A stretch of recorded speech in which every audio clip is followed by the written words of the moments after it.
नमस्कार, मी विक्रांत शंके, महाराष्ट्र जीवन न्यूजमध्ये तुमच्या सगळ्यांचं स्वागत आहे. मी आहे आता बाबळगाव परिसरातील ही जी काही जमीन आहे या भागामध्ये आणि माझ्यासोबत आहेत मोहन जाधव. मोहन जाधव यांचे काही आरोप आहेत. मी ज्या जागेत बसलो आहे ही मोहन जाधव यांची जमीन असल्याचं ते सांगत आहेत. त्याचबरोबर काही वर्षांपूर्वी एका सावकारासोबत त्यांचा व्यवहार झालेला होता आणि सावकाराचे पैसे ज्यावेळेस त्यांनी घेतले त्यावेळेस त्यांनी संबंधित जमिनीचं खरेदी खत केलं असल्याचंही त्यांनी सांगितलेलं आहे. मात्र या वादानंतर सावकाराचे पूर्ण पैसे परत दिल्यानंतरही जमीन परत करण्यासाठी आता सावकार टाळाटाळ करत असल्याचं त्यांचं सांगणं आहे. नेमकं काय प्रकरण आहे आणि त्यांचे आरोप काय आहेत हे आपण जाणून घेऊया. सर, काय सांगाल, या जमिनीचा नेमका वाद काय आहे आणि आपण इथे जे उपोषणाला बसलात तर त्या पाठीमागचं कारण काय? नमस्कार सर, माझं नाव मोहन काकासाहेब जाधव, राहणार मुलगाव सोनवती. 2020 संतोष नामदेव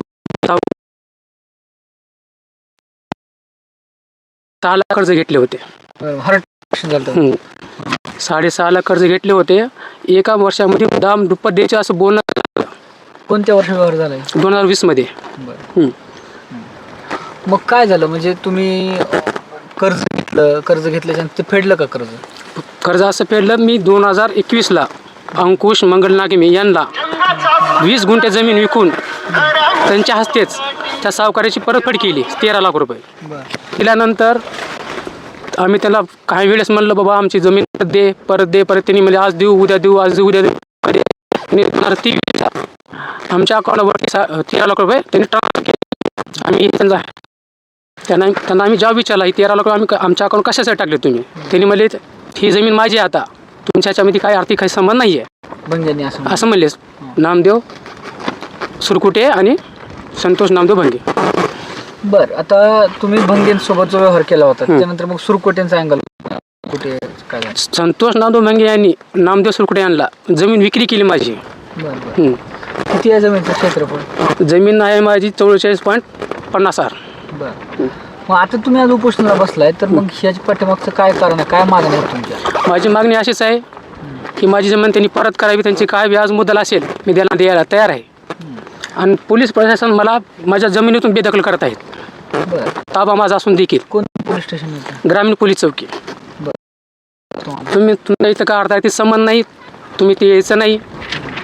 आम्हाला आमच्या जमिनीतून स्वतः त्यांनी बेदखल करायचं आम्हाला. हे प्रकरण सावकारी न्यायालयामध्ये सुरू असल्याचं कळत आहे. काय आहे हे प्रकरण सावकारी न्यायालयामध्ये सुरू आहे. बरं, दावा क्रमांक आहे 11/2026. बरं, ह्या प्रकरणाचा निकाल लागलाय का? नाही लागला सर. बरं, मग ही प्रकरणाचा निकाल लागला नसताना, प्रकरण न्यायप्रविष्ट असताना ती लोक कसं काय केलं? पोलीस सहकार्य करत नाहीत का तुम्हाला? कोणाला? तुम्हाला. ते पोलीस आमच्याकडून बोलत नाही सर. हे त्यांच्याकडून बोलतात ते पोलीस. त्यांच्याकडून पैसे घेऊन काय करतील मला माहीत नाही. ते पण माझ्या जमिनीतून त्यांनी मला बेदखल करायचा त्यांचा प्रयत्न चालू आहे. बरं, सुरकुटे यांच्या नावानं तुमची जमिनीचं खरेदी खत आहे असं तुम्ही म्हणताय आणि फेरफार नोंदीच्या सुद्धा प्रक्रिया सुरू आहेत मंडळ अधिकाऱ्याकडून. त्याचं नाव पण उपोषणाच्या निवेदनात आहे. त्याच्याबद्दल काय सांगा? फेरफार जी सुरकुट्याचं होणार होतं ती मी अडविले स्वतः. बरं, मंडळ अधिकारी लाडके साहेब त्यांनी त्यांच्याकडून काहीतरी मोठी रक्कम घेतलेली आहे असं मला वाटतंय. बरं, आणि मग लाडकी जे आहेत तर ते काय फेरवड्याची घाई करतात का काय करतात? त्यांनी आम्हाला धमकी देतात, बा तुमच्यापाशी पेपर नाही, काही नाही, हे नाही, ते नाही असं म्हणतात ते लाडके साहेब आम्हाला. मी तारखेला काही येत नाही साहेब. मी तर प्रत्येक तारखेत तिथे हजर आहे. HD ऑफिसला, साईटच्या ऑफिसला प्रत्येक तारखेत जाऊन तिथं बसतोय मी. साहेबाला फोन केला, साहेब मी बाहेरच आहे, परवा दिवशी या, 13 दिवशी या, असं त्यांचं टाळाटाळ करतात ते लोक. बरं, ह्या जमिनीवर कब्जा मात्र तुमचा? हो, माझा कब्जा. लहान खत त्यांचा आहे. हो, आणि ही तुमची जमीन असल्यामुळे तुमचं म्हणणं आहे की बाबा काय ते 4 पैसे आणखी लागून तुम्ही घ्या. हो, पण माझी जमीन मला परत देणे. तुम्ही जवळ या थोडंसं. काय हे प्रकरण नेमकं काय, तुम्ही काय सांगाल बाजू? माझं नाव सयाजी कल्लाबा गायकवाड. बरं, माझं गाव सरगारा. हे माझे भाऊजी आहेत. यांच्या ऑपरेशनमुळे पैसे काढले होते त्या पुढल्या माणसाकडून. बरं, काढल्यानंतर ह्यांनी त्याचे पैसे दिलेत माघारी. पुन्हा त्यानं यांच्या अकाउंटला पैसे टाकून पण त्यानं हे केले ह्यांना. पुन्हा मी त्याला बरेच वेळेस म्हणलं, बाबा संतोष भाऊ सावकार तुमचे पैसे घ्या आणि त्यांची जमीन माघार देऊन टाका. त्यांनी मला म्हणलं की बाबा सयाजी मी कुठं जाणार नाही, मी तुमची जमीन आहे, तुम्हाला माघार मी कवा घेऊ शकतोय. लेकरावर हात ठेवायचं, देवा शब्द खायचं. त्याला मी बरेच वेळेस त्याला मी 20-25 वेळेस म्हणले त्याला मी. मग शेतात येऊन त्याला मी एका दिवशी शेतामध्ये बी आलो. त्या दिवशी मला त्यानं मला ते शिवीगाळ त्याने केले. गुंड लावून मला मारायची धमकी देतोय. सुपारी दिली मारायची माझी पोराला दुसऱ्या. मला म्हणते तुम्ही लातूरला या, बघतो हातपाय तोडतो, कुठलं शेत काय शेत तुमचं, मी पैसे देऊन घेतले, असं त्यानं मला धमका देऊ लागले. बरं, पैशाच्या बदल्यामध्ये जमीन हा व्यवहार ज्यावेळेस झाला होता त्याचे काही साक्षीदार तुमच्याकडे असतील? साक्षीदार म्हणून कोण आहे त्याच्या? साक्षीदार म्हणून राहुल पांढरे, पुन्हा गोविंद इरकल आणि अंकुश रेड्डी म्हणणार की मी. आता या 3 साक्षीदारांचं म्हणणं काय? ते म्हणते जी खरं आहे ते आम्ही ते बोलायला तयार आहे ते लोक. हो, त्यांना आम्ही म्हणलं की एवढा म्हणलं तुमचं करा बरे, जे असेल तुम्ही खरं सांगा म्हणलं. तिथं आमचं असलं आमचं बोला, त्याचं असं तुम्ही त्याचं बोला म्हणलं, जे आहे ते खरं सांगा. त्यांनी ठीक आहे म्हणलं, आम्ही बोलतो म्हणलं जे आहे ते.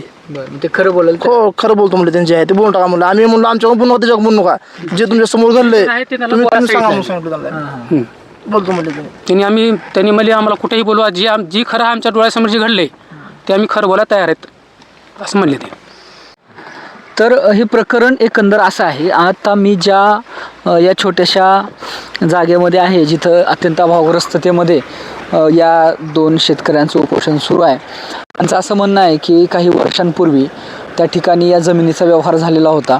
पैशाच्या बदल्यामध्ये जमीन अशा प्रकारचा हा साधा व्यवहार असतानासुद्धा समोरचे जे काही आहे, ज्या पक्षावर हे आरोप लावत आहेत ते मात्र त्यांच्याकडे खरेदी खत असल्यामुळं फक्त या कायदेशीर बाबीचा फायदा उठवत हे जमीन त्यांना परत देण्यासाठी इन्कार करत असल्याचं त्याचं म्हणणं आहे.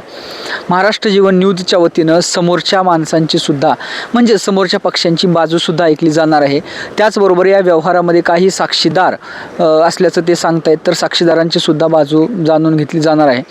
मात्र जर हे प्रकरण खरं असेल आणि खरंच जर या शेतकऱ्यांवर अन्याय होत असेल तर कुठेतरी मंडळ अधिकारी असतील किंवा पोलीस प्रशासन असेल त्यांनी यांना सहकार्य करणं गरजेचं आहे. मी विक्रांत शंके, कॅमेरा पर्सन प्रज्वलसह महाराष्ट्र जीवन न्यूजसाठी लातूर.